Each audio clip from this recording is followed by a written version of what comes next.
Qu'est-ce que l'islam? L'islam est la soumission totale à Allah dans l'unicité et la bienveillance au respect de ses ordres sur toute la vie de l'homme d'ici-bas, autrement dit de la naissance à la mort. La politique, qui est l'organisation de la cité, étant un élément de la vie, peut-il être islamique?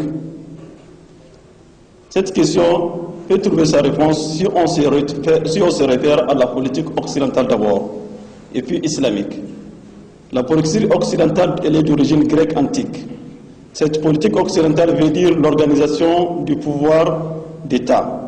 Son exercice entraîne la mise en place des institutions politiques et non politiques. En islam, la politique prend sa naissance dans les services que l'homme rend à son cheval. يعني خدمة الحسان ساسا يسوس سياسة يعني السياسة حسانه avant d'atteindre la nation en tout entière. Donc le service que l'homme rend à son cheval maintenant a pris avant d'atteindre le service que l'homme rend à sa nation. Maintenant les philosophes, les poètes et certains érudits musulmans ont apporté un certain nombre d'éclaircissements là-dessus. Maintenant, pour les philosophes ont permis l'instauration d'études comparatives de formes de pouvoir pratiquées dans les États et bien d'autres formes possibles. Le poète, il analyse les formes de pouvoir exercées dans les États et les institutions. En islam, السياسة هي كل تصريف من ولي الأمر كي يكون الناس معه أقرب إلى الإصلاح وأبعد عن الفساد وإن لم يأتي به الشر بشرط الله يخالف بما جاء به الشرط. Donc, dans la cité grecque antique, comme dans la cité islamique, on peut relever les éléments identiques suivants. Nous avons le pouvoir centralisé, les institutions républicaines et non républicaines et la diplomatie. السياسة تدخل في أكثر من المحال في الشؤون والعادات والمعاملات من الإدارة والاقتصادية والسلم والحرب والعلاقات الاجتماعية والعلاقات السياسية والهستورية والدولية وغير ذلك. الحال هو العمل والقدوة الصالحة بالعقل لا باللسان. إمام الغزالي يقول: حال الرجل في ألف رجل أقوى من قول ألف الرجل لرجل. أي لسان الحال أبلغ من لسان المقال. Notre recherche nous a amené à découvrir certains mots qui existent dans le Coran d'une manière implicite, jusqu'au point où un certain nombre des intellectuels pensent que l'islam a gardé silence par rapport à ce genre de mots. C'est tel que al-siyasa, la politique, al-fadila, le bonheur, ou al-aqida, la foi. C'est l'existence de ces mots et de certains mots qui existent dans la société antique grecque nous a amené à distinguer trois types de politique dans la politique occidentale. Politikos, politia, politiki. C'est quoi politikos? C'est la civilité indiquant le cadre général d'une société organisée et développée. Politia, qui veut dire la constitution, tout ce qui est relatif au texte. Elle concerne la structure et le fonctionnement de la communauté. Politique, c'est l'art politique. C'est la pratique du pouvoir avec partage des gâteaux. En islam, nous avons constaté la politique et nous a permis de comprendre qu'il y a trois types de pouvoir. Il y a plusieurs types de pouvoir, pardon. Al-mulk al-adil, al-mulk al-zalim, al-mulk al-shura, al-mulk al-mustabid. Qawlu ta'ala. Maintenant, le mot siyasa, ou bien la politique, se trouve dans ces versets du Coran, là où Allah subhanahu wa ta'ala dit Am lahum nasibun min al-mulk fa idha la yu'tuna an-nasa naqira am yahsuduna an-nasa ala ma atahum Allah min fadlihi faqad atayna ala Ibrahim al-kitaba wal hukma wa ataynahum mulkan azima. Maintenant, ce verset dit exactement que la politique est islamique. Maintenant, al-aqida, c'est-à-dire la foi, qui va de pair avec la politique, c'est tout dans ce verset. ربك آتيتني من الملك وعلمتني من تأويل الأحاديث فاطر السماوات والأرض وفني مسلم والحقني بالصالحين. Al-Fadila, le bonheur. Donc, Le bonheur qui va de pair avec la politique et la foi pour le bien-être de la population se trouve dans ces versets là où Allah subhanahu wa ta'ala dit وقال الملك ائتوني به أستخلصه لنفسي فلما كلمه قال إن اليوم لدينا مكين أمين. La politique en tant que l'organisation de la cité État ne peut trouver son fondement que dans l'autorité et le pouvoir. Ainsi le Coran en parle des héros que Allah leur a donné de pouvoir al-Mulk pour la gestion de la cité-État. Nous avons At-Talut alladhi ba'athahu Allah malikan li bani Israël. لقاتلوا تحت اللواء. قوله تعالى nous avons السياسة وقال اللهم dans le Coran dit وقال اللهم النبي إن الله قد بعث لهم طالوت ملكا قالوا أن يكون له ملك علينا ونحن أحق بملك منه ولم يؤتى ساعة من المال قال إن الله اصطفاه عليكم وزاده بسطا من المال قال إن الله اصطفاه عليكم وزاده بسطا في العلم والجسم والله يؤتي ملكه من يشاء والله واسع عليم. Ça c'est Dieu nous parle de Talut qui a dit Dieu lui avait donné le pouvoir sur la terre. Zulqarnain, le roi Alexandre le Grand, وذكر في القرآن قصة مع جالوت التي أنهاها القرآن بقوله تعالى فهزمهم بإذن الله وقتل داود جالوت وآتاه الله الملك والحكمة وعلمه مما يشاء ولولا دفع الله الناس بعضهم ببعض لفسدت الأرض ولكن الله ذو الفضل على العالمين. Nous avons le cas de Salomon aussi, ou Suleiman, الذي آتاه الله ملكا لا ينبغي لأحد بعده. Nous avons Alexandre le Grand, Zulqarnain, الذي مكنه الله في الأرض وآتاه الله من كل شيء صوبا وتسع ملكه من المغرب إلى المشرق. وقوله تعالى ويسألونك عن ذي القرنين قل سأتلو عليكم منه الذكرى إنا مكنا له في الأرض وآتيناه من كل شيء صوبا. Nous avons aussi le cas de Malikatu Saba, Balqis, la reine de Saba, التي أقام ملكها على الشورى لا على الاستبداد.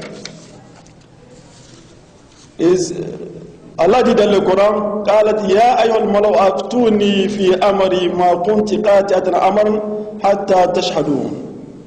Nous avons aussi le cas de Namrouz, Malik al-Zalim, un roi dictateur, الذي حاج إبراهيم في ربه أن آتاه الله الملك, qui a tenté de défier Ibrahim parce que Dieu lui avait donné le pouvoir.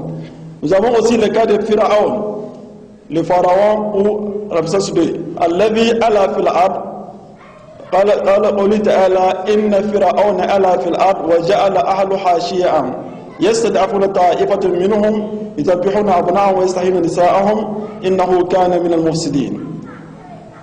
وقوله فحشر فنادى فقال إني ربكم أعلى. Nous avons aussi ملك مصر ختمير الذي لم يذمه القرآن ولم يذمه الذي لم يمدحه القرآن ولم يذمه. هو ملك مصر على عهد يوسف, le roi ختمير de l'Égypte qui a vécu avec Joseph, Yusuf. Allah subhanahu wa ta'ala يقول في القرآن وكذلك مكنا ليوسف في الأرض يتبوأ منها حيث يشاء نصيب برحمتنا من نشاء لا نضيع أجر المحسنين. Nous avons aussi le pouvoir de Banu Israël. Dieu nous dit qu'il a donné le pouvoir aux Banu Israël, c'est-à-dire les Juifs, avant l'arrivée du prophète sallallahu alayhi wa sallam. ونمكن لهم في الأرض ونرى فرعون وهامان وجنودهما منهم ما كانوا يحذرون. À la dernière période du temps, Dieu remettra le pouvoir aux vrais croyants. C'est ça là où il dit الذين مكناهم في الأرض أقاموا الصلاة وآتوا الزكاة وأمروا بالمعروف ونهوا عن المنكر ونهوا عن المنكر.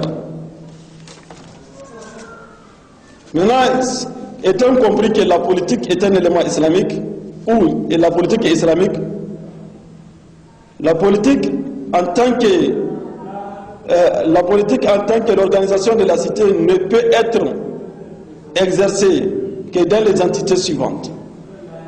La cité, Al-Qura, l'État, Al-Dawla, la nation, Al-Watan, le pays, Al-Balad. Donc l'exercice de la politique dans une entité donnée nécessite l'application d'un régime clair. Pour cela, la mise sur pied de la République s'avère nécessaire. La République est définie comme un régime politique. En arabe ou en islam, al-Jamahiriya, hiya dawlatun bi ra'siha hakim munqatab min al-sha'ab aw min mumathilihi wa takuna ri'asatuhu li muddat muhaddada. En sciences politiques islamiques, la République ou al-Jamahiriya est définie comme un régime politique permettant à un gouverneur issu du peuple de diriger un État pendant un moment bien défini, bien limité. Donc, plusieurs institutions peuvent voir le jour pour le bien-être de cette République. C'est ça qu'on appelle al-Ma'ahid Jamhuriya, al-Jamahir Jamhuriya, ou Ma'ahid Hukumiya, ou Ghair Hukumiya. C'est parmi ces institutions, nous avons l'exécutif, le Parlement, la presse et la justice. L'exécutif établit le projet de loi, les ordonnances, il veille à la mise en application de la loi et des décisions via l'administration ou appareil de l'État. Le Parlement, c'est ça qu'on appelle Ashura en arabe, il est composé du Sénat et de l'Assemblée. L'Assemblée, Majlis et Sénat, c'est ça qu'on appelle Ashura. Le Parlement traite les affaires du peuple et propose des lois à l'exécutif et le président de la République la promulgue pour qu'elle entre en vigueur. Il est composé de l'Assemblée et du Sénat. Le Conseil de la République, حكم جمهورية أن يكون الحكم بيد الأشخاص تنقسمهم الأمة على نظام الأمة على نظام خاصة ويكون للأمة رئيس ينقسم لمدة محددة. Les institutions de la République non politiques sont l'institution judiciaire et la presse. Ces institutions sont dites apolitiques parce qu'elles nécessitent toujours de l'appui des politiques pour bien fonctionner. Donc maintenant, on remarque 4 types de pouvoirs. Le pouvoir exécutif, le pouvoir législatif, le pouvoir judiciaire et le pouvoir de presse. Cette classification est faite par la puissance et le degré de capacité de chaque institution à canaliser ou à imposer son droit sur le peuple et sa force de veto sur les autres institutions. C'est là où Moustaki parle du principe de séparation du pouvoir. L'appareil judiciaire en islam est indépendant de la justice, est indépendant de l'exécutif. Tous les citoyens de l'État islamique, y compris son chef, sont égaux devant les tribunaux. Les enquêtes judiciaires, l'application des lois et l'exécution du jugement, quand bien même le chef est juge de siège. Dieu dit dans le Coran, Lasta alayhim bi musaytir, innaka lan tahdi man ahbabta wallahu yahdi man yasha. La dépendance et l'instrumentalisation de la justice est bannie en islam. Là où Dieu dit Inna Allah ya'muru bil adl, Inna Allah ya'murukum an tu'addu al-amanati ila ahliha wa idha hakamtum bayna an-nas an tahkumu bil adl, Inna Allah ni'ma ya'izukum bihi. Inna Allah kana sami'an basira. Dans un hadith, lorsque Osama demandait au prophète Mohammed sallallahu alayhi wa sallam d'être clément en jugeant un homme convaincu de vol, le prophète lui dit: demandes-tu de transgresser la loi de Dieu? Après quoi il s'éleva et s'adressa à son peuple: ô peuple, beaucoup d'entre ceux qui ont vécu avant vous se sont ainsi égarés. Si un noble parmi eux commettait un vol, on le laissait aller, tandis que si un humble volait, on exécutait la sentence. Par Allah, si Fatima, la fille de Mohammed, volait, Mohammed lui coupera la main. C'est ça la séparation du pouvoir. Et dans un hadith, le prophète sallallahu alayhi wa sallam nous dit encore, pour bien expliciter la séparation du pouvoir, il dit Al-Mulk fi Quraysh wa hukm fi al-Ansar wal azan fi al-Habasha. Il dit encore dans un autre hadith, Al-A'immat min Quraysh ma hakamu fa'adlu ووعدوا ففوفوا واسترحموا فارحموا. إن يقول أنقول دي إن أول دينكم بدأ النبوة والرحمة ثم يكون الخلافة والرحمة ثم يكون ملكا وجبريا. C'est ça maintenant la séparation du pouvoir en islam. Et maintenant le prophète sallallahu alayhi wa sallam nous a annoncé il y aura 12 califats avant la fin du monde. Al-Khulafa al-Rashidin al-Arba'a, les 4 califes, Abu Bakr, Omar, Othman, Ali, Al-Hassan, Muawiyah, Ibn Zubayr, Umar bin Abdul Aziz, Mu'tadi min al-Abbasin, Mu'tadi min Bani Umayya, Al-Zahir lima utiya min al-Adal. Tous ces 11 là ont vu le jour, ça reste un seul qui reste et qu'on attend son arrivée, c'est Mahdi.